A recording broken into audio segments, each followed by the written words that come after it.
ప్రార్థన చేసుకుందాం. ప్రేమ కలిగిన తండ్రి, పరిశుద్ధుడా, మీ ఘనమైన నామమునకు స్తోత్రాలు. నీ ప్రేమలో, నీ యథార్థతలో, నీ నీతిలో ప్రభువా మేమందరము వర్ధిల్లడానికి నీకు నచ్చే మనస్సుతో ప్రభు మమ్మల్ని చూడగానే నాయన నీకు సంతోషం కలిగేటట్టుగా మా ప్రవర్తన ఉండడానికి కృప చూపించండి. ఈరోజు నాయన ఈ కూడిక ఇలా జరగడానికి కారణం ప్రభువా నీకు తెలుసు. ఈ జ్ఞాపకార్థ కూడికను ప్రభువా నీ నామమునకు తండ్రి అనేక మంది జీవితాలలో, అనేక మంది బ్రతుకుల్లో ప్రభువా మార్పు తేవడానికి, పాఠం అవ్వడానికి సహాయం చేయండి. మీరే ప్రభువా, నేను ఒట్టి మనిషిగా నిలబడి ఉన్నాను, ఒక పాత్రగా మాత్రమే ఉన్నాను, ఒక తండ్రి పరికరంగా నేనున్నాను. మీరే నన్న ఈ పాత్రను ఉపయోగించుకుని మీరే మాట్లాడి మా అందరికీ కావలసిన ఆత్మీయ ఆహారాన్ని సిద్ధపాటు చేయమని నాయన ఈ కూడిక ద్వారా అనేక మంది జీవితాలలో వెలుగును నింపమని యేసు ప్రభు వారి శ్రేష్టమైన పరిశుద్ధమైన నామంలో ప్రార్థిస్తూ వేడుకొనుచున్నాము పరమ తండ్రి, ఆమేన్.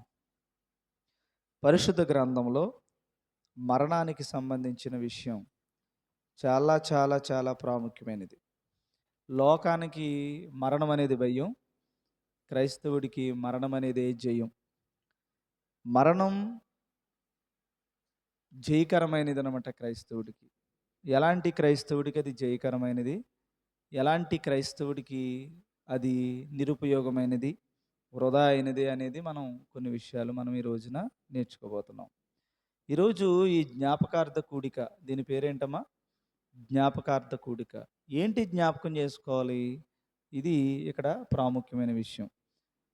తమ్ముడు బాలరాజు ఈ రోజున మన మధ్యన లేడు అన్నదే నిజం.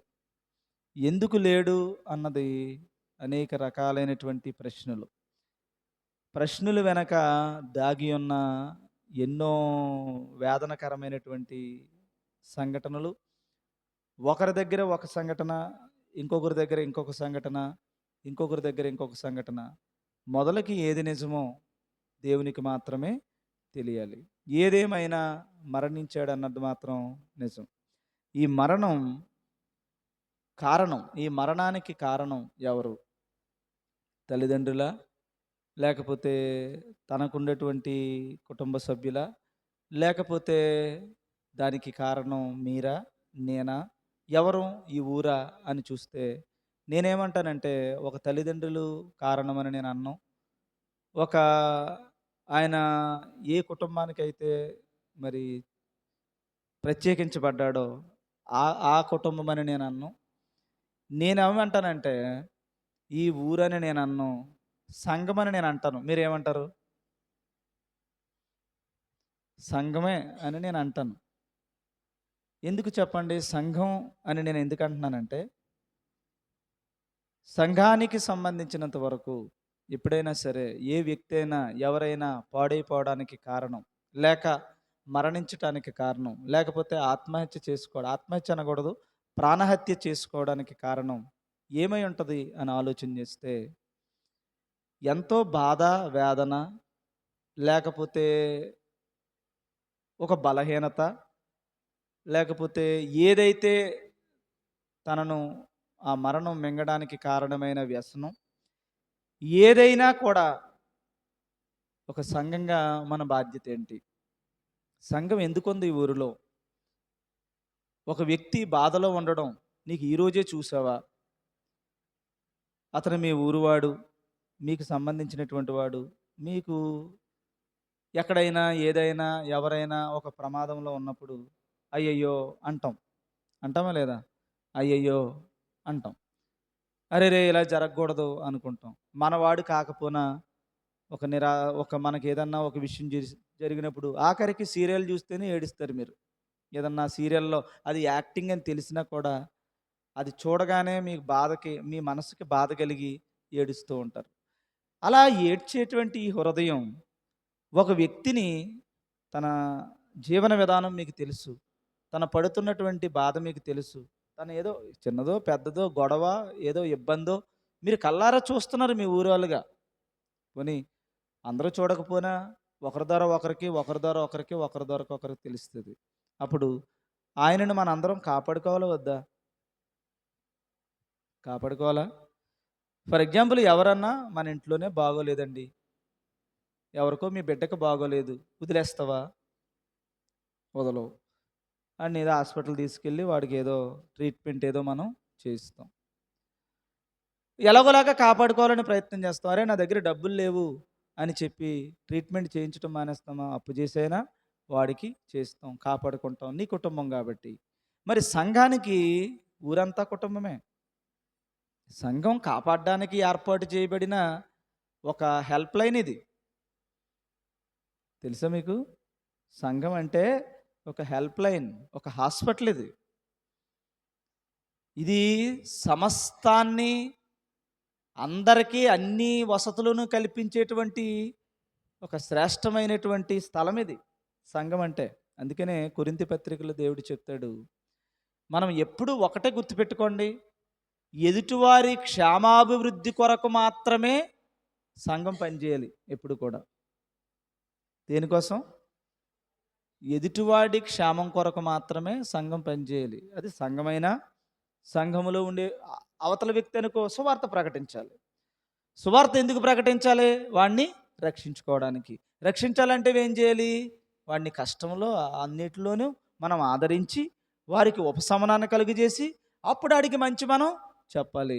మన వాళ్ళు అక్కడి నుంచి, ఆస్ట్రేలియా నుంచి కానీ, అమెరికా నుంచి కానీ కొన్ని దొరలు అంటాం కదా వాళ్ళని, ఆ దొరలు వచ్చి వారి ఆస్తులన్నింటినీ అమ్మేసుకుని అడవిల్లోకి వచ్చేసి వాళ్ళకు ఉన్నటువంటి ఒక్కొక్క రూపాయి ఒక్కొక్క రూపాయి ఒక్కొక్క రూపాయి ఒక్కొక్క రూపాయి అన్నీ ఖర్చు పెట్టి వాళ్ళని పోషించి వారికి విద్యాభివృద్ధులు నేర్పించి వారికి జ్ఞానాన్ని నేర్పించి వీళ్ళు చచ్చిపోయి ఎక్కడో పుట్టి దొరల్లా బ్రతకాల్సినటువంటి వాళ్ళు అక్కడక్కడ చెదురుమదురుగా అక్కడక్కడ సాధారణమైన వ్యక్తులుగా సమాధులు చేయబడ్డారు.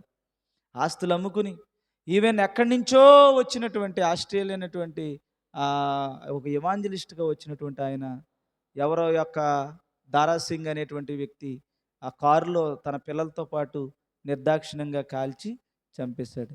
వాళ్ళు ప్రాణాన్ని త్యాగం చేయడమే కాదు, వారి జీవితాలను సమస్తాన్ని కూడా సేవ కొరకు, పరిచర్య కోసం తనని చేశారు.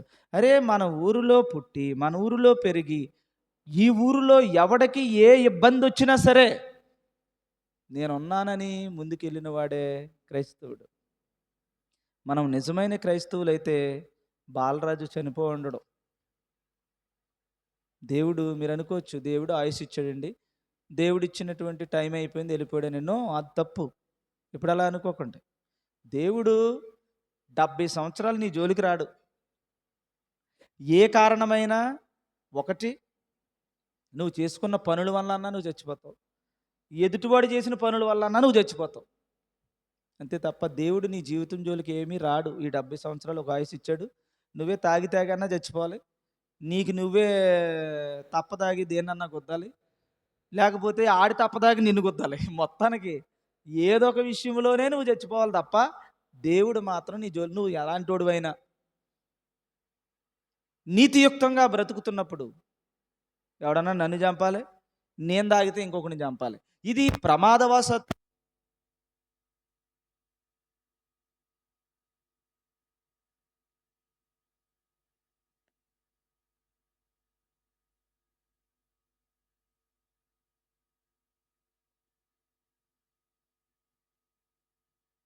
గ్రంథం మనకి చెప్తుంది. కాబట్టి మరి మీరు అనుకోవచ్చు దేవుని కాపుదల ఉండొచ్చు కదా, దేవుని కాపుదల ఉంటుంది కదా, ఉంటుంది, దేవుని కాపుదల ఉంటుంది. కానీ దేవుని యొక్క కాపుదల లేకుండానే నీకు అందరికి ఇచ్చాడు 70 సంవత్సరాల వయసు. అధిక బలం ఉంటే ఇంకా నువ్వు బాగా జాగ్రత్త. ఇప్పుడు సినిమా వాళ్ళు ఉన్నారు, సినిమా వాళ్ళు మంచి ఫుడ్ అది తీసుకుని జాగ్రత్తగా తీసుకుని ఉంటారు, చాలా జాగ్రత్తగా తీసుకుంటారు ఫుడ్ కానీ చాలా విషయాల్లో, చాలా సంవత్సరాలు బతికేస్తుంటారు కొంతమంది. మీకు హీరో శోభన్ బాబు తెలుసు కదా, శోభన్ బాబు తెలుసు కమ్మా, తెలుసా మీకు? మీ చుట్టాలైనా కదా శోభన్ బాబు. మీకు పేదరి గారి గురించి తెలియదు కానీ శోభన్ బాబు గురించి తెలుసు కదా. ఈ శోభన్ బాబు ఎక్కడికి వెళ్ళినా సరే చెప్పాడట. నేను ఒక చిన్న క్లిప్ ఏదో వస్తే దాసరి నారాయణరావు ఎవరో మాట్లాడుతున్నాడు. ఆ క్లిప్ ఏదో నాకొచ్చింది. అంటే మనిషి జీవితం శాశ్వతం కాదు అని ఏదో దాంతో కొటేషన్ చేసి పంపించిన దాంట్లో నేను విన్నాననమాట అది. దాసరి నారాయణరావు అంటున్నాడు. దాసరి నారాయణరావుని బావ, బావ అని పిలిచేవాడంట. దాసరి నారాయణరావు తెలుసు ఎందుకని? తెలిసినా తెలవకపోయినా ఇప్పుడు అంత నష్టమేం లేదులెండి మనకి. ఇప్పుడు వాడు అన్నాడు అప్పుడు అనేవాడట. అందరితో అనేవాడట శోభన్ బాబు. నాకు 97 సంవత్సరాలు. ఖచ్చితంగా బ్రతుకుతాను అనేవాడట. ఎందుకంటే అతనికి ఏ విధమైన బ్యాడ్ హ్యాబిట్ లేదు. చాలా యోగా చేసి, అది చేసి ఎక్కడ చూసినా సరే, అసలు నువ్వు ఈ కాలంలో పుట్టాల్సినోడు కాదురా అనేవారట. అలాగా అతను అంత ఆరోగ్యంగా పెరిగి, అదే 97 అంటున్నావేంటి 3 ఏసుకోవచ్చు కదా అనేవాడంట ఈయన. 97 అంటున్నావేంటి 100 ఏసుకోవచ్చు కదా అంటే, నేను ట్రావెల్ చేసి 3 సంవత్సరాలు సరదాగా వెళ్ళాలి కదా! దాన్ని గ్రేసియస్ పీరియడ్ అనేవాడట అతను. 97 సంవత్సరాలు గ్యారంటీ. 3 సంవత్సరాలు నేనే ఇచ్చానన్నట్టుగా మాట్లాడాడు. 40 సంవత్సరాలకే హార్ట్ స్ట్రోక్ వచ్చి చచ్చిపోయాడు. ఏమ్మా? 40 సంవత్సరాలకే కార్డియాక్ అరెస్ట్ చనిపోయాడు. కాబట్టి ఎందుకు చనిపోయాడు అంటే, ఎవరో ముందు మూలం వెనకాల. ఆళ్ళ తాతో, ఆళ్ళ ముత్తాతో వాళ్ళ నుంచి సంక్రమించినటువంటి బీజం ఏదో ఉంది మొత్తానికి స్ట్రక్ అయిందంతే. ఏం చేసాడో ఏటో మనకేం తెలుసు. కాబట్టి దేవుడు నిర్ణయించినటువంటి టైంలో మనల్ని చంపాడు. అకస్మాత్తుగా ఇప్పుడు బాలరాజుని గాని, నిన్ను గాని, నన్ను గాని ఎవరిని కూడా అన్యాయంగా దేవుడు ఏం చేయడు. కానీ అన్యాయంగానే మన జీవితాలు ముగిసిపోతూ ఉన్నాయి. ఇలాంటి పరిస్థితుల్లో ఈ మరణాన్ని మనం ఒకసారి జ్ఞాపకం చేసుకోవాలి. మరణాన్ని మనం జ్ఞాపకం చేసుకోవాలి. ఈ మరణం యేసు ప్రభువు మరణాన్ని మనం జ్ఞాపకం చేసుకుంటున్నాం. యేసు ప్రభువు మరణాన్ని మనం జ్ఞాపకం చేసుకుంటూ ఆ యేసు ప్రభువు మరణములో ఈరోజు మనం చేసుకున్నాం జ్ఞాపకార్థం. జ్ఞాపకార్థ కూడికి జరిగింది మనకి. యేసు ప్రభువు మరణాన్ని జ్ఞాపకం చేసుకున్నాం. నన్ను జ్ఞాపకం చేసుకున్నటకై దీనిని చేయుడి అనే మాట నేర్చుకున్నాం. ఏం జ్ఞాపకం చేసుకున్నావు చెప్పండి? ఏది జ్ఞాపకం చేసుకున్నావు ఈరోజు? అప్పుడు ఏం జ్ఞాపకం చేసుకోవాలి ఇక్కడ? ఈ జ్ఞాపకార్థ కూడుగులు అనే విషయం మీకు అర్థమవుతుంది. ఏం జ్ఞాపకం చేసుకున్నారు? ఏమ్మా? ఏం జ్ఞాపకం చేసుకున్నారు ఆయన్ని? జ్ఞాపకం చేసుకోవడం అంటే ఇదిగో నేను సిలువ వేశారు, నీకు రక్తం కారింది, నిన్ను ఇలా బల్లెం పోటు పొడిచారు, పిడిగుద్దులు గుద్దారు. ఇదా నువ్వు జ్ఞాపకం చేసుకోవాల్సింది? లేకపోతే ఇంకేమన్నా ఉందా? ఏంటి ఉంది అనే విషయాన్ని మనం గమనిస్తే ఎక్కడి నుంచి ఇది నీకు నాకు చెప్పలేదు, ఇశ్రాయేలు ప్రజలకు చెప్పాడు. ఇది జ్ఞాపకం చేసుకున్నటకై దీనిని చేయండి అని చెప్పాడు. అప్పుడు ఏం జ్ఞాపకం చేసుకుంటారు వాళ్ళు? ఐగుప్తు దాస్యరకములో నుంచి వాళ్ళు ప్రయాణమై వచ్చి విడుదల పొంది వారు స్వేచ్ఛగా స్వాతంత్ర్యంగా జీవించటానికి వారికి దేవుడు విడుదల చేశాడు. దేనిలో నుంచి?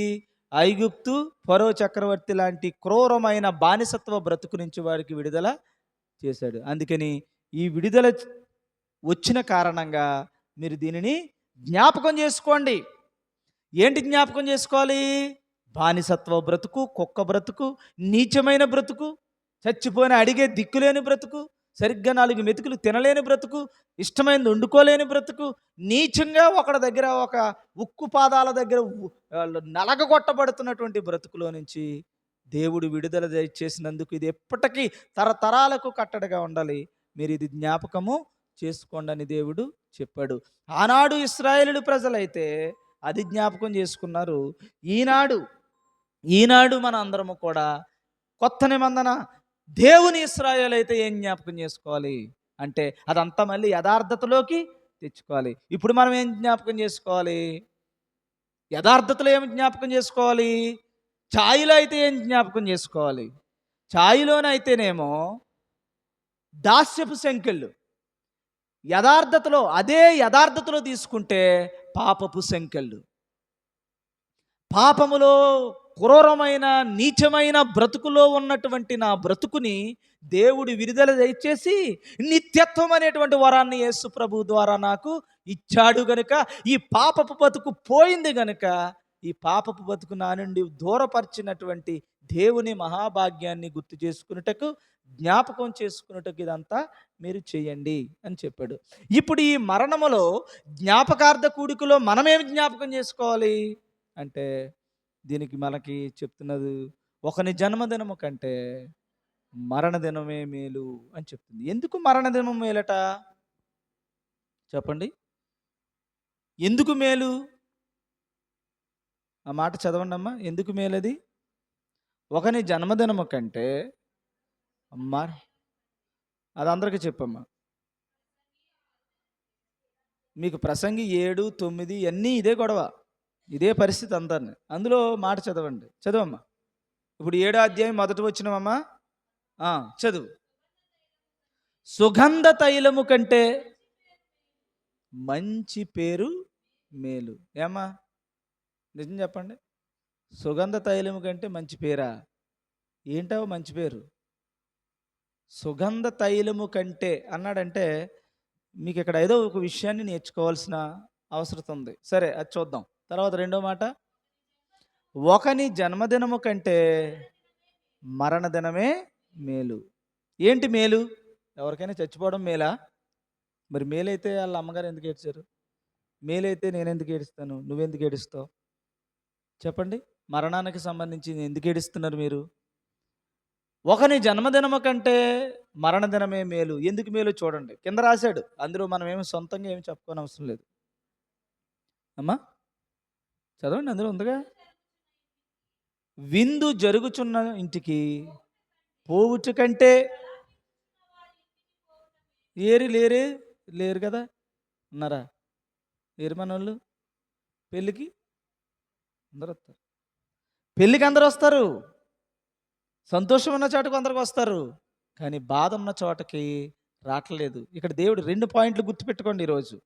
ఒకటి, జన్మదినము కంటే మరణదినమే మేలు. ఎందుకు మేలో గుర్తుపెట్టుకోండి. మేలు ఇక్కడ చెప్తున్నాడు ఏమని? విందు జరుగుతున్న ఇంట్లో ఏమి లేదు, మేలు లేదు. ప్రలాపించి విలపించుచున్నటువంటి వారికి అక్కడికి వెళ్తే మనకి మేలుంది. ఇంతకీ మేలేంటో చదవండి. ఎందుకంటే ఇప్పుడు వివరణ చెప్తున్నాడు చూడండి. ఎంత అద్భుతమండి బైబిల్, నిజంగా ఎంత బాగా చెప్పాడు. సుగంధ తైలము కంటే మంచి పేరు మేలైంది అంటున్నాడు. పేరు, మంచి పేరు ఏంటో చెప్తాను మీకు, జాగ్రత్తగా గుర్తుపెట్టుకోండి. పేరు నాకు గుర్తు చేయండి అమ్మో. మళ్ళీ మీ ఇష్టం వచ్చిన పేరు ఎట్టుకోకండి. మళ్ళీ పేరు అంట నేను మంచి పేరు సంపాదించాలనుకోకండి. అందరూ అలా సంపాదించుకునే నరకానికి వెళ్తున్నారు. ఈ పేరు వేరు. కాబట్టి రెండో మాటలు ఏంటి? ఒకని జన్మదినము కంటే మరణదినమే మేలు అన్నాడు. ఇంతకీ మేలేదట? పుట్టుడు కంటే చచ్చిపోవడం మేలు అన్నాడు. చచ్చిపోవడం మేలా? అది ఎలా సాధ్యం? ఏ తమ్ముడు? అలాగైతే ఇంక అందరం పోతాం. మేలైతే కాదు. మిగిలిన్న వాడికి ఏదో మేలు, చచ్చిపోయినోడికి కాదు. ఇంతకీ మేలు ఎవరికి మేలు చూడండి, అందులోనే చదవండి. ఎందుకంటే కాదు, మేలన్న మాటలో చెప్తున్నాడు విషయం ఏంటనేది. ప్రలాపించి విలపించుచున్న వాటి ఇంటికి వెళ్ళడం మేలు కదా. జాగ్రత్తగా వినాలి. నేను ఎంతసేపు చెప్పను, ఈ మాట వివరిస్తానంతే. నేను మొదలెడితే చాలా విషయాలు ఉన్నాయి. ఇప్పుడు ఏమో దేవుడు ఎంతవరకు లాగుతాడు. నా దృష్టిలో నేనైతే మాత్రం ఈ మాట చెప్పి ముగిందామని చూస్తున్నాను. గుర్తుపెట్టుకోండి, ఈ మాట మీకు అర్థమైతే చాలు, చాలా గొప్ప విషయం మీరు సాధించిన వాళ్ళు అవుతారు. ఒకని జన్మదినము కంటే మరణదినం మేలు అన్నాడు. అంటే చచ్చిపోవడం మేలా అనుకుని లోపల ఇందుకే చచ్చిపోవడం మేలు కాదు. అప్పుడు మళ్ళీ ఏంటి? ప్రలాపించి విలపించుచున్న వారి ఇంటికి, అంటే ఏడుస్తున్న ఇంటి వారికి. అంటే మరి ఆడ చచ్చిపోతే మరి మేలేది? అంటే వెళ్తున్నాడు ఈడు అక్కడ చచ్చిపోతే ఈడు ఎక్కడికి వెళ్తాడు? ఆడ ముఖం దెయ్యమే వెళ్తాడా? జాగ్రత్తగా ఆలోచన చేయాలి. అంటే చచ్చిపోయినాడు కాదు మేలు, బ్రతుకున్న వీడికి ఎవరికో మేలు. ఎందుకు మేలడికి? ప్రలాపించే చోటకి వెళ్ళే గుణం వాడికి వచ్చిన కారణంగా అక్కడ ఒక మేలు పెట్టాడట దేవుడు. ఇంతకీ అది మేలేంటో, ఆ మేలేంటో చెప్తున్నాడు ఇక్కడ కింద మళ్ళీ. ఎందుకంటే మరణము నీకు వస్తుంది, నాకు వస్తుంది, అందరికి వస్తుంది. బ్రతికే వాళ్ళు ఎవరైతే ఉన్నారో, చచ్చిపోయిన ఇంటికి వెళితే, బాధ కలిగిన ఇంటికి వెళ్తే ఈడది మనసును పెట్టుకుని బుద్ధిని మార్చుకుంటాడని వాడికి మేలట. అసలు ఎందుకు వెళ్ళాలి చెప్పండి? తమ్ముడికి మొన్న యాక్సిడెంట్ అయింది. యాక్సిడెంట్ అయినప్పుడు నేనెళ్ళాను. ఆ పరిస్థితి చూసి నాకు చాలా కంగారొచ్చింది. ఆళ్ళు మాట్లాడే దాన్ని బట్టి. ఎందుకు కంగారొచ్చిందంటే, ఎప్పుడు చేయలేనోళ్ళు సడెన్‌గా చేసి నువ్వు రావాలని యాక్సిడెంట్ అయిందంటే ఎలా ఉంటది నాకు? చాలా చాలా కంగారనిపిచ్చింది. కంగారనిపిచ్చి ఎళ్ళింది. అక్కడికెళ్ళేసరికి అయ్యో! అంటే ఒక ఆపద, ఒక కష్టం ఒక ఇంటికొచ్చినప్పుడు అమ్మో! అంటే రోడ్డు మీద ప్రయాణం చేసినప్పుడు ఎలా చేయాలనిపిత్తదప్పుడు? ఈళ్ళకైనా ఏమనిపిస్తది? వాళ్ళకైనా ఏమనిపిస్తది? అమ్మో! రేపటి నుంచి ఎనకాల ఎవడొత్తన్నాడు, ముందెవడొత్తన్నాడు, ఈసారి కొంచెం జాగ్రత్త పడుంటారు. అప్పుడు జాగ్రత్తగానే ఉంటారు. మన దగ్గరికెందుకొత్తారండి మధ్యలోకెళ్లారు ఇప్పుడు చివరికెళ్తారు. ఎందుకని? అది ఆ పాఠం వారికి నేర్పించింది. అలాగే మరణము ఏడుస్తున్నటువంటి వారి ఇంటికెళ్తేనట, నీకేదో ఒక మేలు సంభవిస్తదట. ఆ మేలేంటంటే, నీ హృదయాన్ని, నీ మనస్సును ఏం చేస్తదమ్మా? మనస్సును పెట్టుకుంటారట. అరె బాబోయ్! ఎవడైనా చచ్చిపోయేదేరా! నేను ఇంతలాగా ఎగురుతున్నాను, తిరుగుతున్నాను, ఇష్టానుసారంగా ప్రవర్తిస్తున్నాను. రేపు నా బ్రతుకదే. నేను గూడా అలాగెళ్ళాలి. అయ్య బాబోయ్! అని పైనున్న మంచి పేరు తెచ్చుకుంటాక చూస్తాడట. ఏమ్మా జాగ్రత్తగా వినాలి. ఏమ్మా పైనున్న మంచి పేరు తెచ్చుకునే ప్రయత్నం చేస్తా. చదువమ్మా ఇంకాను. ఆ! అది నవ్వుట కంటే దుఃఖపడుట మేలు. అసలు దుఃఖంలోనే ఉందమ్మా అసలు విషయం. సరేనా? ఈ మాట ఇలా గుర్తుపెట్టుకోండి. ఇప్పుడు పేరు సంపాదించడం అంటే ఏంటో ఒక్కసారి కొంచెం ఒక జ్ఞానంలోకెళ్దాం. హెబ్రీయులకు రాసిన పత్రిక ఏమ్మా 4 అధ్యాయాన్ని మనం ఒకసారి చిన్న 2 మాటలు చదువుదాం. ఇప్పుడు ఈళ్ళందరూ కూడా ఎవరైతే, ఎవరైతే ఈ మంచి మేలు సంపాదించారో మరణము దగ్గరికెళ్ళి, ప్రలాపించే వారి దగ్గరికెళ్ళి, కష్టంలో ఉన్నటువంటి వారి దగ్గరికెళ్ళి, వారు ఈ విషయాన్ని గమనించారో, ఆళ్ళ హృదయం ఏమవుతుందమ్మా? కొంచెం అమ్మో! ఇలా బ్రతకూడదురా, ఇలా ఉండకూడదు అనే విషయం తెలిసింది. మరి ఈ తమ్ముడు బాలరాజుకి ఎందుకు తెలలేదు ఈ విషయం? తమ్ముడు బాలరాజుకి ఎందుకు తెలలేదు? చెప్పండి. ఏ విషయం తెలిసింది ఆడికి? అంటే బాధొస్తే చచ్చిపోవాలనే విషయం నేర్పింది లోకం. చిచ్చి! ఈ బ్రతుకు ఎందుకురా? చచ్చిపోయినా బాగుండు అన్న నీ తింగర మాటలు ఎక్కడో వాడు విన్నాడు. ఏ సమాజములో అయితే విన్నాడో, విసుగు చెందిన తర్వాత ఈ ప్రాణాన్ని తీసుకోవాలన్న నీచమైన బుద్ధిని నేర్పించినోడు ఉన్నాడన్న విషయం మనకు తెలిసి కూడా వాడికి మంచిని విత్తలేకపోయాం. నా దృష్టికైతే రాలేదు. తప్పకుండా నేను అందుకే అంటున్నాను. ఏ భార్యాభర్త అయినా గొడవ పెడుతుంటే, ఏ ఇంట్లోనైనా గొడవలు జరుగుతుంటే ఇమ్మీడియేట్‌గా సంఘం వెళ్ళాలి. గుర్తుపెట్టుకోండి. ఎందుకో తెలుసా? ఎందుకో తెలుసా? ఆ పరిస్థితుల మధ్య ఇలాంటి నిర్ణయాలు ఏం తీసుకున్నాడో నాకు తెలీదు. ఇప్పుడు ఈ నిర్ణయము వాడు చిచ్చి చచ్చిపోవాలి. చచ్చినే బాగుండును. ఈ మాటలు వచ్చేస్తూ ఉంటాయి ఇంటల్లో. చిన్నపిల్లలు గూడా చిన్నపిల్లలు మా నాన్న ఇలాగన్నాడు. నేనెందుకు బతకడం అనుకుంటారు పిల్లలు. తెలుసా మీకు చాలామంది ఇలాగ అనుకున్న పిల్లలున్నారు. చచ్చిపోయినోళ్ళున్నారు. చాలామంది ఆత్మహత్య చేసుకొని చనిపోతుంటారు. బాగా చదువుద్దామని ఎళ్లారు. తప్పు చేసింది ఏదో ప్రమాదం జరిగింది. అంటే ప్రమాదం అంటే అది తల్లిదండ్రులకు తెలిసింది. ఆళ్ళిక్కడి దాకా వచ్చే లోపలే చచ్చిపోవాలి అని చచ్చిపోయింది. అలాగే ఎంతోమంది వారి జీవితాలను నాశనం చేసుకున్నారు ఈరోజు. ఎందుకో తెలుసా? ఈ మాట చెప్పేవాడు లేక. ఈ మాట చెప్పేవాడు లేక ఈడు చచ్చిపోవాలి, చచ్చిపోవాలి. ఇది చచ్చిపోతే అంతా సుఖాంతమైపోద్దనే జ్ఞానం మధ్యన చచ్చిపోతే నరకానికెళ్తావురా, చచ్చిపోకూడదు, నిలవబడాలి. ఇదిగో ఇది, ఇది, ఇది అని వాక్యానికి సంబంధించిన అన్ని విషయాలు జ్ఞానం నేర్పిస్తే కష్టమొత్తే ఎక్కడికొద్దురిపుడాడు? ఇంతమంది కాపాడేవాళ్ళుంటే, ఇంతమంది వాడిని సేద తీర్చేవారుంటే, ఇంతమంది ఆడికి కుటుంబం ఉంటే ఒక దిక్కుని బాధ కలిగితే ఇంకో దిక్కు వెళ్తాడా వెళ్ళడా? ఇప్పుడు మా నాన్న కొట్టాడనుకోండి, మా మామ దగ్గరికి పోయేవాడిని నేను. మా నాన్నగారు ఎప్పుడైనా కొట్టారనుకోండి నన్ను, ఎక్కడికి పోయేవాడిని? మా అమ్మమ్మ గారి దగ్గరికి వెళ్ళిపోయేవాడిని. ఆవిడ చక్కగా వండి పెట్టేసేది. మీ నాన్నగారు వచ్చేస్తారు, ఇక్కడికి వచ్చేవంటే చూస్తాడు, ఇంక అక్కడ పడుకో అనేది. మా మామ చిన్నప్పుడు సంగతి చెప్తున్నాను నాకు గుర్తుంటే. అంతే హ్యాపీగా పడుకునేవాడిని. ఏం చూసుకుంటది మా మామ చూసుకుంటదని. ఏం అర్థమవుతుందా? మా తాత ఉండేవాడు మహానుభావుడు. ఏమ్మా? ఇంకా అది వేరే స్టోరీ. తర్వాత చెప్తాను ఇందులో ఉంటది మళ్ళీ. ఏమ్మా? అందుకని తాత దగ్గరికైతే నేను ఉండనక్కడ. తాత దగ్గరికి నేను ఎళ్ళుంటే ఉండేవాడిని కాదు. ఎందుకంటే మా నాన్నగారి కంటే ప్రమాదం ఇక్కడ. అక్కడ కొట్టాడని ఇక్కడికి వచ్చాడు అనుకోండి, ఇటు చంపేస్తాడు. అలాంటి వాడు అనమాట. అంటే వాళ్ళకున్న దాన్ని బట్టి చెప్తున్నాను. అందుకని ఇప్పుడు నన్ను సేద తీర్చేవారు ఉండబట్టి నేనేం వెళ్ళాను, ఒక దిక్కున ఆదరణ కోల్పోయినప్పుడు ఇంకొక దిక్కుకి చిన్నప్పుడు మనం వెళ్ళాం. పెద్దమ్మ కొట్టేసి, చిన్నమ్మ కొట్టేసి, ఏమ్మా చెల్లి కొట్టేసి, అక్క కొట్టేసి, అందరూ కొట్టేస్తే ఎందుకు ఈ జీవితం అనుకుంటాడా లేదా? అందుకని సంఘం ఉండాలి. ఇది హెల్ప్ లైన్, ఇది కుటుంబం. పేదవాణ్ణి, లేనివాణ్ణి, ఆదరణ లేనివాణ్ణి ఆదరించేటువంటి కుటుంబం ఇది. అసలు నీ ఇంటిని నువ్వు బయటపడుకునైనా సరే అడిగి మంచం ఇచ్చే కుటుంబం ఇది. ఇలాంటి కుటుంబం సరిగా వర్క్ చేయకే, ఈ కమ్యూనికేషన్ సరిగా లేకే, సంఘంలో సరైనటువంటి బోధ లేకే ఈ రోజున బాలరాజు మనకు దూరం అయ్యాడని నేను అనుకుంటున్నాను. ఎందుకంటే ఊర్లో గొడవ జరుగుతుందని మీకు తెలుసు, అల్లకాళ్ళే పడతారని అనుకోకండి ఎప్పుడు. అల్లక పడితే ఈ గొడవ ఎందుకు? అందుకని మధ్యలోకి వెళ్ళిపోవాలి.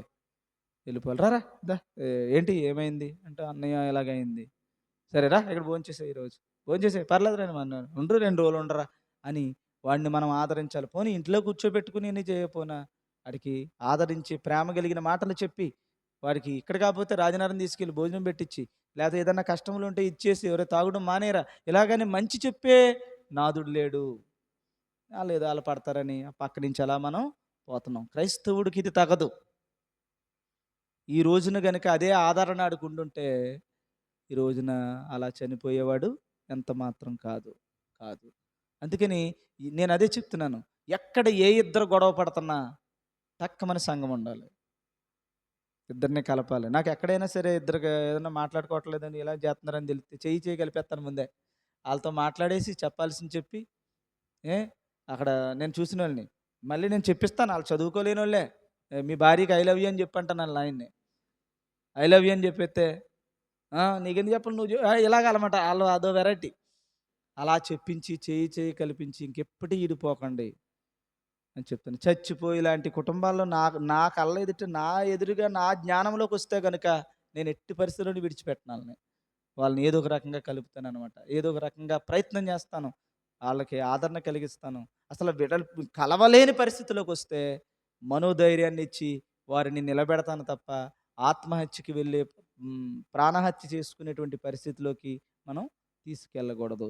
ఎందుకంటే ఈ పరిస్థితి సమాజం సరిగా ఉంటే ఏ వ్యక్తి ఆత్మహత్య చేసుకుని చనిపోడు. అందుకని మీరు అందరూ కూడా దీనికి రెస్పాన్సిబిలిటీ తీసుకోవాలి. ఈ రోజు నుంచి నేను చెప్తున్నాను, ఎవరికి గొడవ ఉన్నా, ఏ ఇంట్లో గొడవ ఉండదు చెప్పండి, ఎక్కడో చోట ఏదో ఒక ఇబ్బంది వస్తుంది, టక్కుమని వెళ్ళాలి, అరే ఏంటది అని మనం సరిచేయాలి. అలా ఉంటే ఈరోజు ఇలాంటి ప్రాణాలను ఎన్నో మనం కాపాడి రక్షించుకునే వాళ్ళం, దేవునిలోకి నడిపించే వాళ్ళం. కాబట్టి అలాగే ఒక్కడు చేస్తేనే ఎలాగుంటే సంఘం అంతా చేస్తే ఎలాగుంటుంది ఈ ఊరు చాలా. అందుకని ఎవరికి ఇబ్బంది వచ్చినా వెళ్ళాలి, హాస్పిటల్కి అన్నిటికి వెళ్ళాలి, కష్టాల్లోకి పాలు పంచుకోవాలి. నీకు వచ్చినప్పుడు వాడొస్తాడు, ఆడికి వచ్చినప్పుడు నువ్వు వస్తావు. అలా అందరం కూడా సహోదర ప్రేమతో ముందుకు మనం వెళ్ళాలి. కాబట్టి ఈ మరణం మనందరికీ ఒక పాఠాన్ని నేర్పిస్తుంది.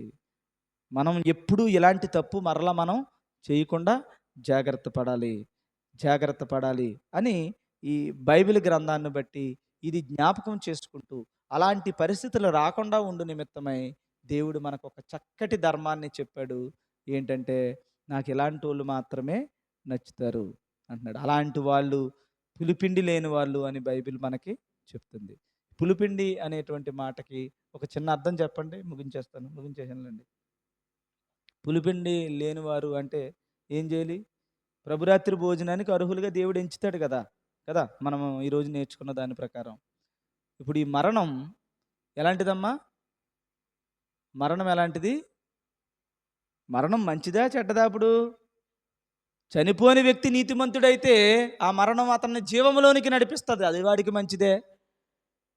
అయితే ఇదే మరణము దగ్గరికి ఎవడు వచ్చినా ఆడికి మంచిదే, ఎందుకంటే తప్పు చేయకుండా జాగ్రత్త పడడానికి కదా. ఇప్పుడు మనం ఈ రెండింటికి కాకుండా నీతిమంతుడై విశ్వాస సహితంగా చనిపోయినటువంటి వ్యక్తి మరలా తిరిగి బ్రతుకుతాడు, అందుకని ఆడికి గొడవ లేదు. ఇప్పుడు మనం ఈ లోకంలో ఉన్నటువంటి వాడు మరణించిన వారి దగ్గరికి వెళ్తే వాడు హృదయంలో ఏం చేస్తుంది, ఒక మేలు అనేది దేవుడు పెట్టాడు. తప్పకుండా వాడు ఆలోచింపజేసే పరిస్థితి పెట్టాడు. కానీ ఈడు వెళ్ళడు. వాళ్ళ బాధల్లోకి రాడు, ఆడి కష్టంలోకి రాడు. వీడికంటూ ఒక ఆలోచన పెట్టుకుని ముందుకి వెళ్తాడు. అయితే సుగంధ తైలము కంటే మంచి పేరు అనేటువంటి మాట చెప్పాడు కదా. ఈ పేరు ఏంటంటున్నాను నేను. సుగంధ తైలం అంటే ఏంటి? సుగంధ తైలం అంటే ఏంటమ్మా? సుగంధం అనేటువంటి మాట ఏంటి అసలు? స్ప్రేలు ఏమి వాడట్లేదా మీరు ఇంట్లో? ఎవరన్నా తుష్యం కూడా ఎయిర్ స్ప్రేలు ఇవన్నీ ఉంటాయి కదా. సుగంధం, సుగంధాన్ని వెదజల్లేటువంటి ఆ పరిమళ వాసన వచ్చేటువంటి ఆ గంధము కంటే కూడా మంచి పేరు ఉంటుంది. బైబిల్లో మంచి పేరు ఏముంటుంది?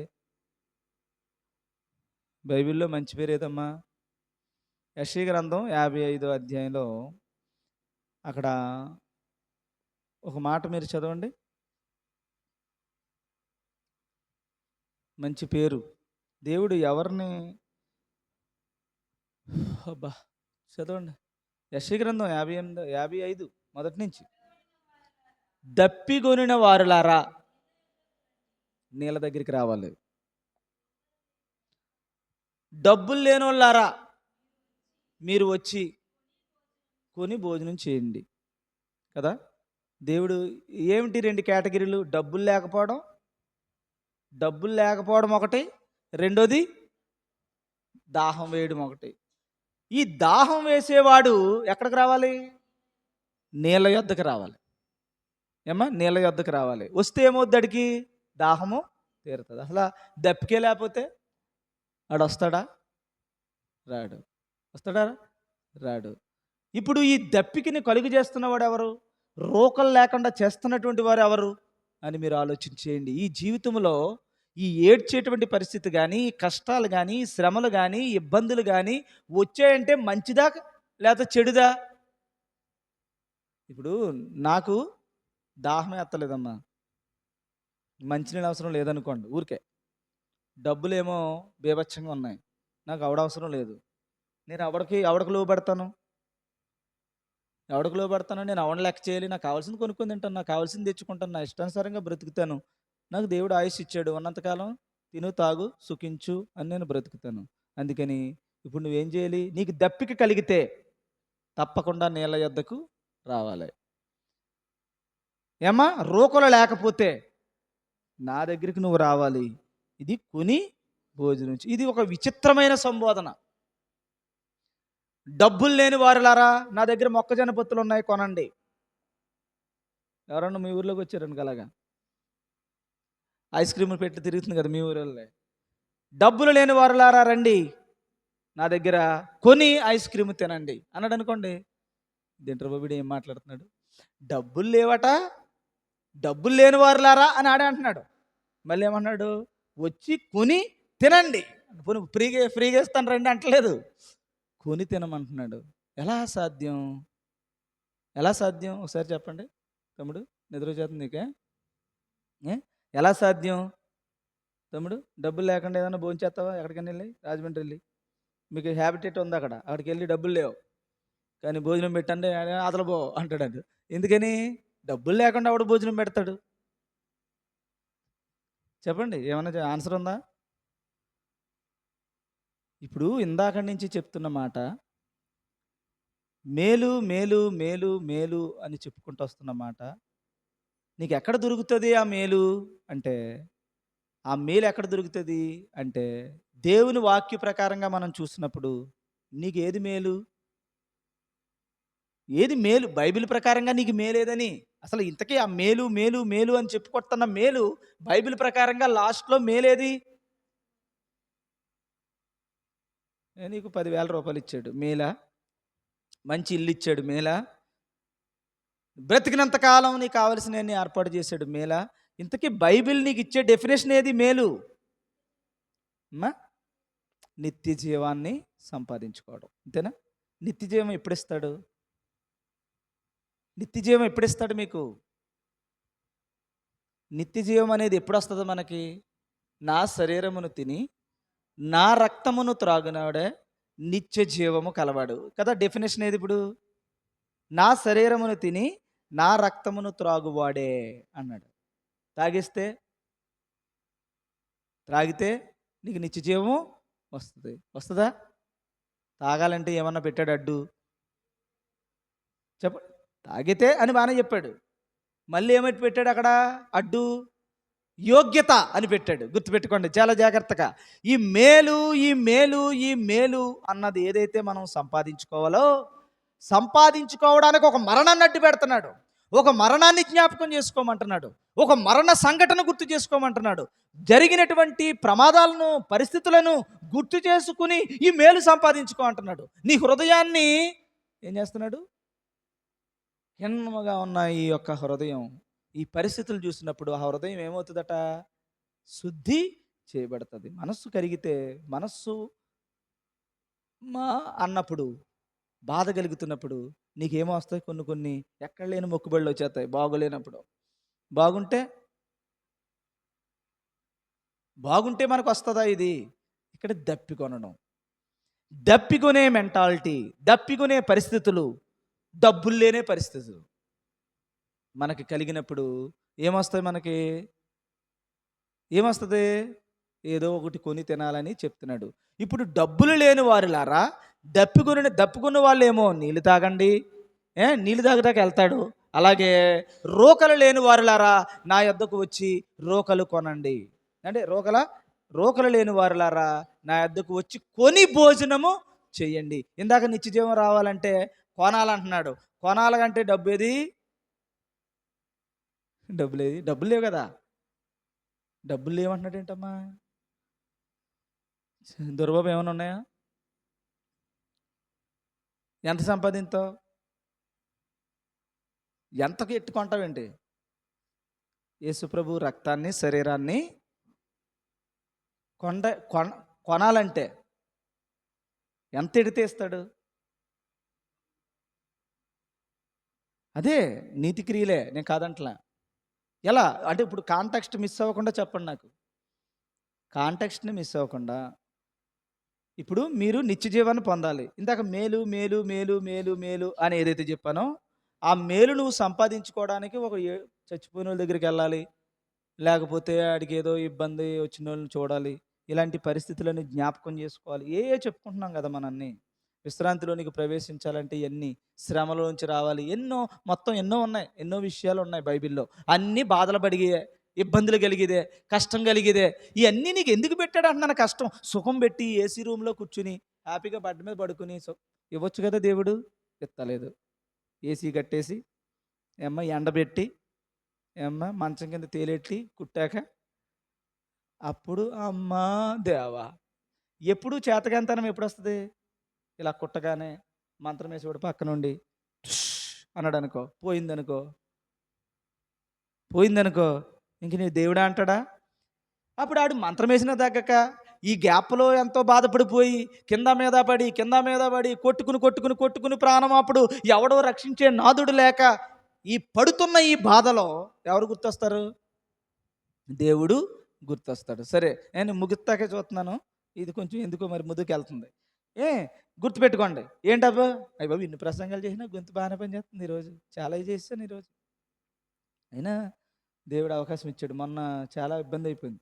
తమ్ముడు నువ్వు వెళ్ళక ఇప్పుడు నా మాట నీకు చాలాసార్లు చెప్తున్నాను. సరే ఏంటమ్మా ఇప్పుడు చెప్పండి, ఏం చెప్తున్నాను? నాకు ఆడి పేరు ఎత్తాను మొత్తం పోయింది. అంటే ఆడితో మాట్లాడాను, విషయంలో నుంచి బయటకు వచ్చాను. చెప్పమ్మా, ఏదో చెప్పాను. బాధ తగ్గపోతే దేవుడు గుర్తొస్తాడు కదా కష్టంలోంచి. ఇప్పుడు దేవుడు నిత్యదేవం తేవాలంటే అంటే మనందరం ఇప్పుడు మేలు అనేది ఏంటి అనుకున్నాం? మరణమైనా ఇంకొకటైనా ఏది నేర్చుకున్నా శ్రమ వచ్చినా నీకు అల్టిమేట్గా నీ మేలేది? పరలోక రాజ్యానికి నువ్వు వెళ్ళాలన్నదే కదా క్రైస్తవుడిగాని. మనం ఇప్పుడు పరలోక రాజ్యం వెళ్ళాలంటే ఆయన శరీరాన్ని ఆయన రక్తాన్ని మనం తినాలన్నది విషయం కదా. తినాలంటే దానికి దేవుడు ఏం పెట్టాడు? యోగ్యత పెట్టాడు. యోగ్యత దేని నుంచి వస్తుంది? కష్టంలో నుంచే, శ్రమలో నుంచే యోగ్యత వస్తుంది. అందుకని ఏడ్చినప్పుడు నిన్ను చూసి నేను, నన్ను చూసి నీవు జ్ఞాపకం చేసుకుని నీతిమంతులని జ్ఞాపకం చేసుకుంటూ అలా దేవునికి ఇష్టమైపోయిన ఈ మనస్సుని దగ్గరికి వచ్చి ప్రతి క్షణం దేవుని మీద ఆధారపడితే తప్ప రాదు. అప్పుడు అప్పుడు దప్పికొంటే నీటి దగ్గరికి వస్తావు కదా. ఇప్పుడు రోకలు లేవు నీ దగ్గర, కానీ ఎక్కడికి రావాలి? కొని భోజనం చేయాలి. ఏ భోజనం? నిత్య జీవం రావాలంటే, నిత్య జీవం అనే మేలు నువ్వు పొందాలంటే ఖచ్చితంగా కొనాలి. కొంటే తప్ప నువ్వు దానిని తినడానికి అవకాశం లేదు కదా. ఇప్పుడు ఎలా కొంటారు? రోకలు లేవు మన దగ్గర. రోకలు లేవని చెప్తున్నాడు దేవుడే. రోకలు లేవంట. ఎవరి దగ్గర రోకలు లేవు? మీ దగ్గర లేవా? నీ దగ్గర లేవా? నా దగ్గర లేవా? ఎవరి దగ్గర లేవు? అవసరమైతే బాటిల్ కొనుక్కొచ్చి తాగేస్తారు మీరు. బాటిల్ అంటే ఏంటి? ద్రాక్ష రసాన్ని తీసుకోవచ్చు, రొట్టెని మీరు తెచ్చుకోవచ్చు, ఏమో మీరు చేయొచ్చు. కానీ దేవుడిచ్చే నిత్య జీవాన్ని ఇచ్చే ఆ మేలు నీకు పొందుకోవాలంటే నీకు ఒక పని చెప్పాడు. మంచి పేరు నీకు, సుగంధ తైలమును కంటే మంచి పేరు నీకు రావాలి అని చెప్పాడు. ఈ మంచి పేరు అంటే నలుగురిలోనే మంచి పేరు సంపాదించుకుంటూ పోతావా? నేను చాలా మంచోడిని అంటే మంచోడు అంటాడు. ఏమంటాడు చెప్పండి అమ్మా. నేను చెప్పిన డీవియేట్ అవ్వకుండా చెప్తున్నాను మీకు. ఈ మంచి పేరు సంపాదించాలి ఈరోజు మనం. ఇప్పుడు అదే బాలరాజు ఒకవేళ బ్రతుకుండి ఇదే పరిస్థితుల మధ్య, తననికి ఇలాంటి నిర్ణయం తీసుకునే పరిస్థితుల మధ్య ఎవరో మీరు వెళ్ళి ఆయన్ని కాపాడితే, ఎవరో మీరు వెళ్ళి మంచి చెప్తే, ఎవరో మీరు ఆదరించుండుంటే, ఒకరోజు నేను చచ్చిపోదాం అనుకున్నవాడిని ఈడు వల్లే బ్రతికాను. ఒకరోజు హాస్పిటల్లో ఉండి కట్టలేని స్థితిలో నేను ఉన్నప్పుడు వీడి వల్లే బ్రతికాను. నాకు అన్నం లేనప్పుడు అన్నం పెట్టాడు. క్రిస్మస్కి అందరూ బట్టలు కొనుక్కుంటే నాకు బట్టలు లేక అందరూ కొత్త బట్టలు వేసుకుంటే నేను అక్కడికి రావడానికి సిగ్గేసి ఇంట్లోనే కూర్చుంటే నాకు ఈ రోజున మరి ఎవరికి చెప్పకుండా నాకు మాత్రమే, వాడికి మాత్రమే తెలుసు ఈరోజు నేను ఇక్కడ వచ్చి నిలబడ్డానంటే వాడి వల్లే అని. ఇలా ఒక వ్యక్తి నువ్వు చేసేటువంటి నీతి క్రియలను, మంచి కార్యాలను ఇంకొక దిక్కుని చెప్తున్నప్పుడు నీకు ఏ పేరు? అది మంచి పేరు. అరే ఈ మంచి పేరు లేదే ఇప్పుడు బాలరాజు విషయంలో మనకి. నాకంటే విషయం తెలియలేదు, మీకు తెలుసు కదా. ఒక మంచి పేరుని సంపాదించుకోలేకపోయారే, ఒక దేవునికి ఇష్టంగా మీరు ఉండలేకపోయారే, ఆ మంచి పేరు ఎక్కడొస్తుంది? రోకలు లేని వారులారా నా దగ్గరికి వచ్చి కొని భోజనం చేయండి. ఎలా కొంటావు? రోకలు లేవు, రోకలు లేవు. ఇది కొనడానికి రోకలు లేవు, రోకలు కుదరదు. ఏమిచ్చి కొంటావు దేవుని దగ్గర? 10,000 ఇస్తావా? చి అంటాడు ఆయన. పెంట అంటున్నాడు. పోనీ బంగారం ఇస్తావా? అది ఇంతకంటే పెంట. పోనీ 10 ఎకరాలు ఇస్తావా? ఇది ఎప్పటికీ బ్రతుకుండేది.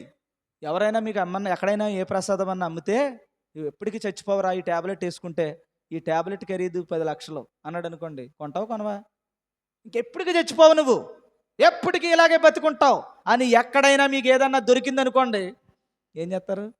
ఇల్లు అమ్మేసి ముందే అది వేస్తారు, ట్యాబ్లెట్ వేస్తారా? ఇరా చచ్చిపోవా ఇంకెప్పటికీ. చచ్చిపోతావా? చచ్చిపోవు. 10 లక్షలు ముఖేష్ అంబానీ ఎన్ని ట్యాబ్లెట్లు కొనేద్దుడు కదా. ఈ డబ్బున్న వాళ్ళందరూ కొనేసుకుందరు కదా, ఇప్పటికీ చచ్చిపోకుండా ఉందరు కదా. అందుకని 10,000 కానీ లక్షలు కానీ, ఆఖరికి భూమిని అంతటి నమ్మినా, బంగారాన్ని నమ్మినా, ఏదమ్మినా దొరకలేని ప్రసాదం ఇది. ఈ ప్రసాదం దేనికి ఇస్తాడో తెలుసా? దేనికి ఇస్తాడో తెలుసా? చెప్పండి. దేనికి ఇస్తాడు?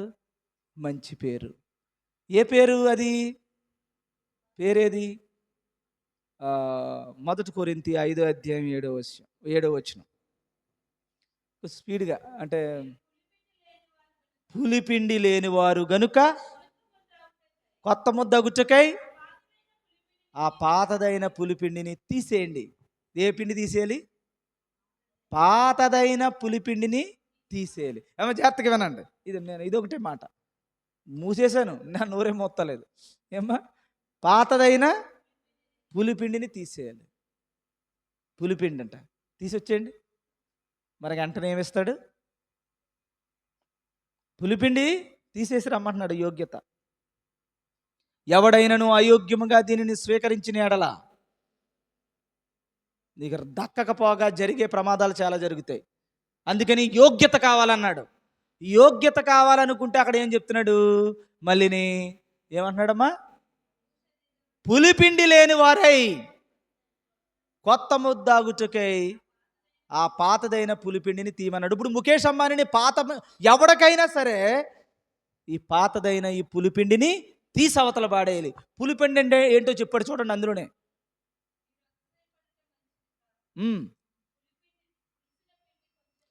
ముద్దంతా పాడు చేస్తుంది.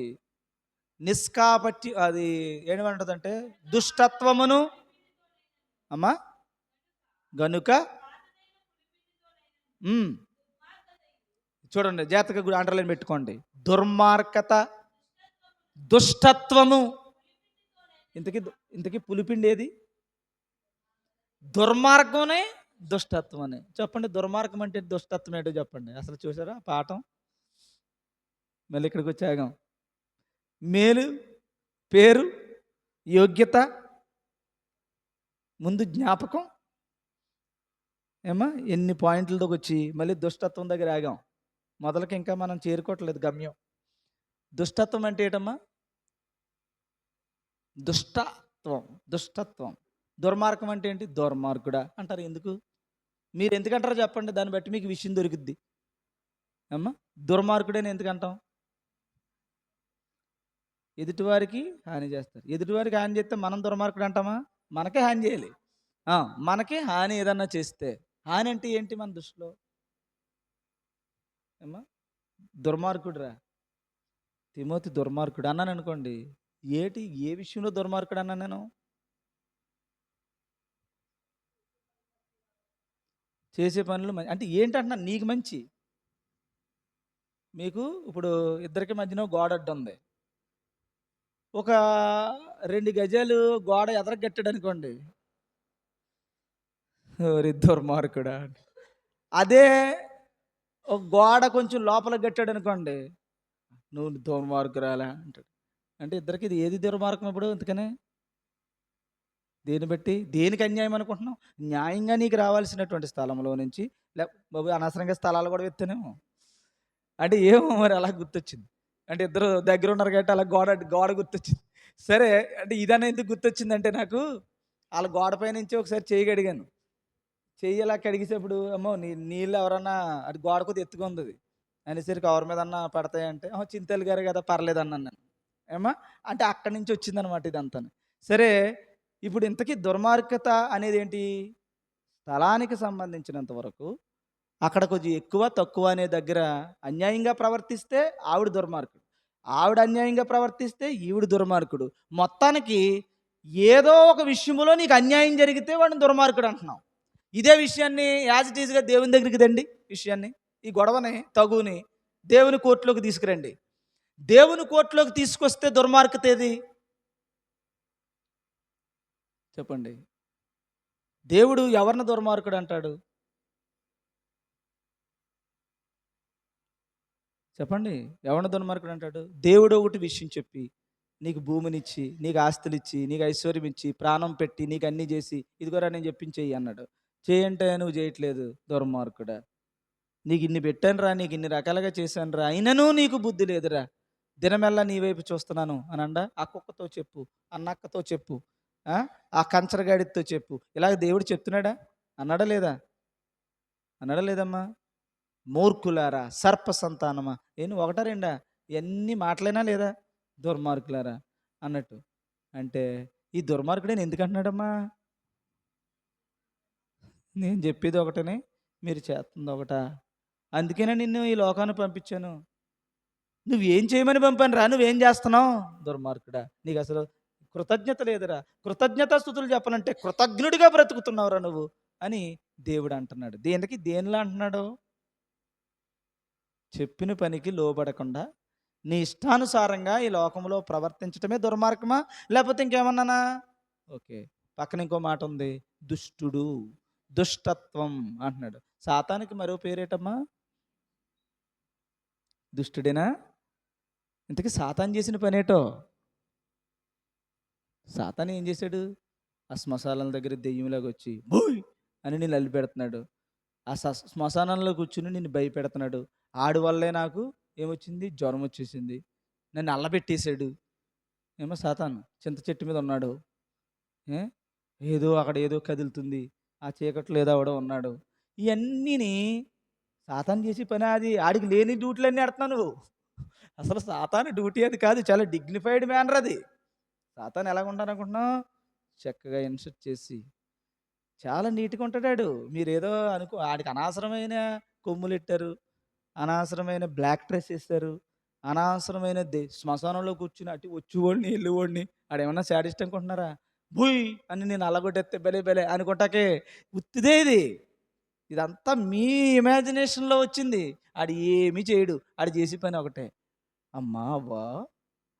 అంటే "ఆ! నా ఎవరు బాబు ఎంత బాగా మాట్లాడుతున్నావు ఎవరు నాయనా నువ్వు?" అంత బాగా మాట్లాడితే గాని వింటారేంటి మీరు? ఆవిడ వింటదా? ఏమ్మా? గుడ్ మార్నింగ్ సార్ అంటే, "ఆ! చెప్పమ్మా ఏంటి సంగతి" అంటాను. "రేయ్" అన్నామనుకోండి, ఎవరైనా బుద్ధి ఉందో లేదో నీకు వెంటనే రివర్స్ అయిపోతావు లేదా? అందుకని ఆడు ఎలా మాట్లాడుతున్నాడో చూడండి. ఏమంటున్నాడు? ప్రేమగా, చక్కగా, నీట్‌గా, నేక్‌గా వచ్చి, "ఏంటి మీది విన్నాను ఇది నిజమేనా?" అంటే, ఏంటి బాబు?" "చాలా చాలండి ఎంత బాగానే." "అప్పుడు తినొద్దన్నాడంట దేవుడు" అంటే, అవును తినొద్దన్నాడు మేము తినకూడదు." అంటే అప్పుడేమన్నాడు? "అది తింటే మేము చచ్చిపోతామంట." అరెరెరె! ఆహాహా! ఓహో! అని నవ్వుకుని, "అలా చెప్పాడా? తినరే, తింటే చచ్చిపోతారా? అదేం జరగదే." అంటే ఈడు ఏం చేసుంటాడో మరి నాకు ఆడిని నమ్మించడానికి ఏదో చేసుంటాడు కదా! ఆడు మాయ. మాయ చేత్తమంటే ఏంటిది? ఈడు తినుంటాడు. "నీకేమవ్వలేదా?" అని ఈడు తినుంటది. మొత్తానికి ఎలాగైతేను చక్కగా ఫ్రెండ్‌షిప్ చేసాడా? లేపోతే చెట్టు మీద నుంచి ఇలాగొచ్చి బుయ్ అన్నాడా? ఏ- ఏమన్నాడు? చాలా నీట్‌గా చక్కగా మాట్లాడాడు. మాట్లాడి ఇంతకీ ఆడు చేసిన పనేటి? దేవుడు ఒకటి చెప్తే ఆడు ఇంకొకటి చెప్పి మాటను తప్పించాడు. ఆడి పనే తప్పించటం. అర్థమవుతుందా? ఇప్పుడు దేవుడు చెప్పిన పనిని చెప్పినట్టు కాకుండా నువ్వు ఈ లోకములో జీవించటమే పులిపిండి.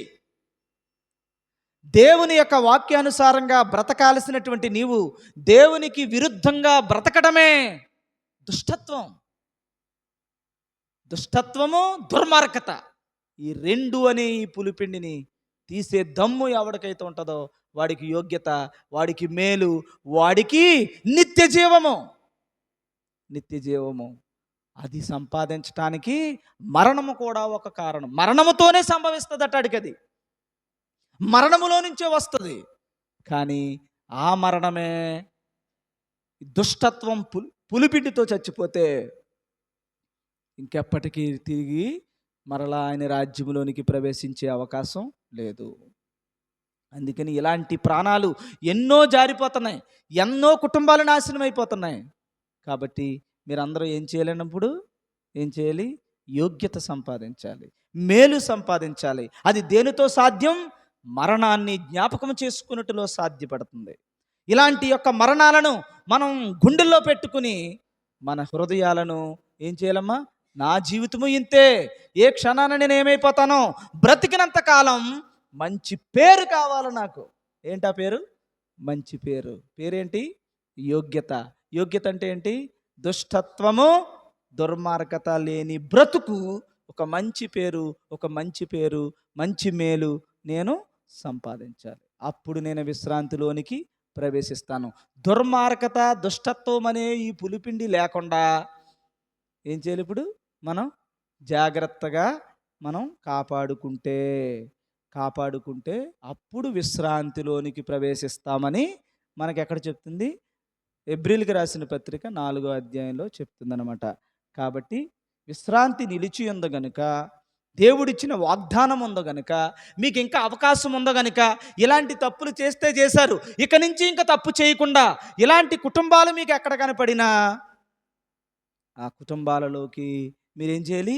మీరు ప్రవేశించి దుష్టత్వాన్ని, దుర్మార్గతను తీసివేసి మీరు పరిశుద్ధమైన మేలును వారికి ఇవ్వగలగాలి. అప్పుడు చేయడం వలన మీకు మేలు, చేసినటువంటి వారికి మేలు జరుగుతుంది.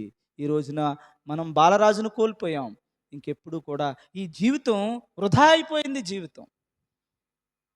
వారికి చెప్పలేని కారణంగా రక్షించుకోలేకపోయాం. కాబట్టి మనిషి యొక్క జీవితం ఈరోజు ఈ లోకంలో నుంచి వెళ్ళిపోయింది. దేవుని చిత్తం ఏమై ఉందో మనకి తెలీదు. అమాయకత్వమో, అన్యాయమో, బాధో దేవుడు చూసుకుంటాడు, అది మనకు తెలీదు. కానీ మన దగ్గర ఉన్నటువంటి విషయాన్ని మనం కోల్పోయాం. కోల్పోయిన కారణంగా మనం దారుణమైపోయింది పరిస్థితి. కాబట్టి ఆ హెబ్రీలు 13 అలా 13వ వచనంలో 4:13 అలా చెప్తున్నాడు. ఆయన దృష్టికి హ్మ్. హ్మ్. హ్మ్. హ్మ్. 7వ వచనం చూడమ్మా. నేను అనుకున్న పాయింట్ రాలేదు. హ్మ్. ఎవరో కొందరు విశ్రాంతిలో ప్రవేశించుదరన్న మాట నిత్యము గనుక ఉంది అవకాశం. ఇంకా మనకింకా అవకాశం ఉంది. దయచేసి పోగొట్టుకోకండి. మనకు దేవుడు వాగ్దానం ఇచ్చాడు. ఇంకా ఎవరో కొంతమంది అందులోకి ప్రవేశించే అవకాశం ఉంది. ఇది పోగొట్టుకోకండి. పోగొట్టుకోకుండా ముందు సువార్త వినిన ఆ! అవిధేయత వల్ల ఆళ్ళు ప్రవేశించకుండా పోయారు. కానీ అవిధేయత అంటే ఏంటి ఇప్పుడు? దుష్టత్వం, దుర్మార్గత వల్ల వాళ్ళు ప్రవేశించలేకుండా పోయారు. దేవుని యొక్క మాటకు విరోధంగా వాళ్ళు ప్రవర్తించి వెళ్ళలేకపోయారు. మీకైతే అవకాశం ఉంది. ఇది జ్ఞాపకం చేసుకోండి. మీకు అవకాశం ఉంది. ఎంతోమంది జీవితాలు నాశనం అయిపోతూ ఉన్నాయి ఈరోజు. అందుకని ఇవన్నీ మీరు జ్ఞాపకం చేసుకుని మీరు ప్రవేశించాలనుకుంటే మీరు జాగ్రత్త పడండి. అప్పుడు చెప్తున్నాడు, నేడు ఆయన మాట వినిన ఎడల మీ హృదయములను కఠినపరచుకుడని వెనక చెప్పబడిన ప్రకారం ఇంతకాలమైన తర్వాత ఆ, ఉమ్, ఉమ్, దేవుడు తన కార్యములను ముగించి విశ్రమించిన ప్రకారం ఆయన యొక్క విశ్రాంతిలో ప్రవేశించువారు కూడా తన కార్యములను ముగించి విశ్రమించును. కాబట్టి అవిధేయత వలన వారు పడిపోయినట్లుగా మనలో ఎవడను పడిపోకుండా ఆ విశ్రాంతిలో ప్రవేశించుటకు జాగ్రత్త పడుదుము. అది ఇంక మనం అప్పుడు అలాంటి తప్పులు చేయకుండా జాగ్రత్త పడాలి. ఎందుకంటే విశ్రాంతి ఇంకా నిలిచి ఉంది. ఈ తప్పులు మరి ఎప్పుడు చేయకండి. ఏ భార్య భర్త, ఏ కుటుంబం, ఎక్కడ ఏ గొడవలు పెట్టుకుంటున్నా ఇమీడియట్గా మన అందరం వెళ్ళిపోవాలి అక్కడికి. కుటుంబానికి వాళ్ళ పక్షాన వీళ్ళ పక్షాన తోడుగా నిలబడాలి. అరే రే ఏంట్రా అలా మాట్లాడుతున్నావు, అలా తప్పు అని చెప్పగలగాలి. చెప్తే ఇలాంటి కుటుంబాలు మళ్ళీ ఎప్పటికీ జరగవు. నీకు తెలిసి నాకు తెలిసినంత వరకు ఎవరికైనా కష్టంలో ఉన్నప్పుడు పరిగెట్టేయండి అంతే. నేను మళ్ళీ చెప్తున్నాను. లేకపోతే పదో పరకో అందరం మనం చేసుకుందాం. కానీ ఎప్పుడు ఏ కుటుంబాన్ని వాళ్ళు ఏదో దెబ్బలాడుకుంటారా, పైగా మళ్ళీ జోకులు మనకి ఇక్కడ. వాళ్ళు దెబ్బలాడుకుంటుంటే ఇక్కడ మనకు జోకు. ఏమని చూసావా? చూడు ఇప్పుడు డైలాగ్ ఎత్తా చూడు. ఇప్పుడు చూడు ఆడొచ్చి కొడతాడు. ఈ మళ్ళీ ఇక్కడ ఏదో శోద్యం చూస్తూ ఉంటారు. చిచ్చి అలా పనులు ఎప్పుడు చేయకండి. వెళ్ళండి, పరిగెట్టండి, అరేరే అని మధ్యలో దూరండి. మధ్యలో దూరితే ఇద్దరు 2 ముట్టుకాయలు వేస్తారు. అయినా పర్వాలేదు ఆ కుటుంబాలని రక్షించుకోండి. ఎందుకని విశ్రాంతి నిలిచింది. అవిధేయతలోనికి ఆ కుటుంబాలు ఎవరు వచ్చి నీ కారణంగా, నువ్వు చెప్పని కారణంగా ఎవడైనా ఒక ఆత్మహత్య చేసుకుంటే నువ్వే కారణమవుతావు దానికి. అందుకని మనది ఏంటమ్మా, operation theatre plus help line plus ఇంకేంటి మనకి ఏమున్నాయి, ఉచిత సౌకర్యాలు కలిగించేటువంటి సంస్థ ఇది. ఏమా ఈ సంస్థ ఊరందరి కొరకు మేమందరికీ సహాయం చేయడమే మాకు చేసేది దేవుడు. అంతే మన బోర్డు. అలాగే అక్కడ హెల్ప్ లైన్ అని రాయండి. ఏ కష్టం వచ్చినా ఏ ఇబ్బంది వచ్చినా మేము ఉన్నాం ఈ ఊరికి అంతే. ఎవరికి బాగోపోయినా మిమ్మల్ని ఎవరైనా పిలాలా మన పిలిచోడా, ఏంటమ్మా పిలుస్తాం. ఊరుని బట్టి, ఇంటి పేర్లను బట్టి, గౌరవాలను బట్టి వెళ్ళే ఈ పరిస్థితి నుంచి చాలా ప్రమాదకరమైన పరిస్థితిలో ఉంది సంఘం. కాబట్టి దయచేసి నాకైతే ఇలాంటి కుటుంబాలు ఎక్కడ కనపడినా ఉంటానమ్మా. మీ సంగతి ఏంటో తెలుసుకోండి. ఎందుకంటే అవిధేయత వల్ల చచ్చిన పరిస్థితి మనం రాకుండా విశ్రాంతిలోనికి ప్రవేశించాలనుకుంటే మనం మాత్రం ఏం చేయాలి? ఇలాంటి సంఘటనలు జరుగుతున్నప్పుడైనా మీరు మంచి పేరు కోసం ఆలోచన చేయండి. యోగ్యతను సంపాదించండి. జ్ఞాపకం చేసుకోండి. మీ జీవితాలని దేవునికి ఇష్టంగా మార్చుకోండి. విశ్రాంతిలోనికి ప్రవేశించండి. అట్టి ధన్యత దేవుడు మీకు అనుగ్రహించును గాక. తమ్ముడు బాలరాజు విషయంలో ఏం జరిగిందో ఏమో నాకు తెలియదు కానీ ఒక ప్రాణం అయితే మాత్రం ఈ లోకంలో నుంచి వెళ్ళింది. దానికి మనం కారణమని, నేను దానికి కారణమని భావిస్తే నాకు చాలా బాధగా ఉంటుంది. ప్రభువా, ఆ బిడ్డకి నేను చెప్పుకోలేకపోయాను.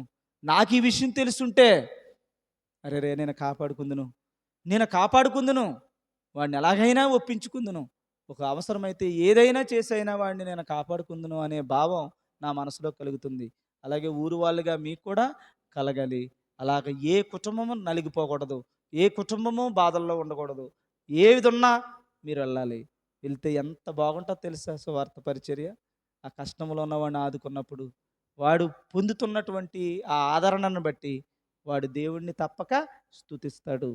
తాడు స్తుతించుట ద్వారా మీరు దేవునికి ఇష్టలుగా నక్షత్రాల వలె మీరు ప్రకాశిస్తారని బైబిల్ మనకి చెప్తుంది. కాబట్టి ఈ జ్ఞాపకార్థ కూడిక ద్వారా ఇలాంటి సంఘటనలన్నీ జ్ఞాపకం చేసుకుని, ఏ సంఘటన మీ ఎదురుగా కనపడినా అక్కడికి మీరు పరుగులు తీస్తూ వాడిని రక్షించుకోవాలని ప్రభు పేరట మనవి చేస్తూ, ఈ సంఘాన్ని దేవుడు బలపరిచి అట్టి విధంగా నడిపించునుగాక. ఆమేన్. ప్రార్థించుకుందాం. ప్రేమ కలిగిన తండ్రి పరిశుద్ధుడా, మీ ఘనమైన నామమునకు స్తోత్రములు ప్రభు. నాయనా, అనేకమైన కుటుంబాలు మా కళ్ళెదుటే చితికిపోతూ ఉన్నాయి. అనేకమైన కుటుంబాలు మా కళ్ళెదుటే కూలిపోతూ ఉన్నాయి నాయన. అలాంటి పరిస్థితుల్లో గోడ కట్టేవాడు లేదు, వారిని నిర్మించేవాడు లేడు. వాడికి నాయన సరైనటువంటి తండ్రి ఆదరణ కలగజేసుకున్నటువంటి వాడు లేరు. ఆయన ఈ సంఘం అయితే అట్టి విధంగా నిలవబెట్టండి. అనేకమైనటువంటి కుటుంబాలను రక్షించి, అనేకమైనటువంటి కుటుంబాలను వెలుగులోనికి నడిపించి, ప్రభువా యోగ్యతను సంపాదించి, మంచి పేరు సంపాదించి, రోకలు లేనిటువంటి మీకు ప్రభువా ఈ యోగ్యతతో ప్రభువా కొని భోజనము చేసే ధన్యత మాకు అనుగ్రహించండి. తద్వారా నిత్యత్వం అనేటువంటి వరాన్ని మా అందరికీ దయచేయమని, మరణము లేని స్థితిని మా అందరికీ దయచేయమని, నీ చల్లని దీవెనలు మా పైన ఈ గ్రామం పైన ఉంచమని నాయన, ఇదిగో ఈ కూడుకుని ఏర్పాటు చేసుకున్న బిడ్డలను ప్రత్యేకంగా ఆశీర్వదించి, ప్రతి శోధనలో నుండి ప్రతి ఇబ్బందిలో నుండి నాయన కాపాడమని యేసు ప్రభువు వారి శ్రేష్టమైన పరిశుద్ధమైన నామములో ప్రార్థిస్తూ వేడుకొనుచున్నాము పరమ తండ్రి. ఆమేన్, ఆమేన్, ఆమేన్.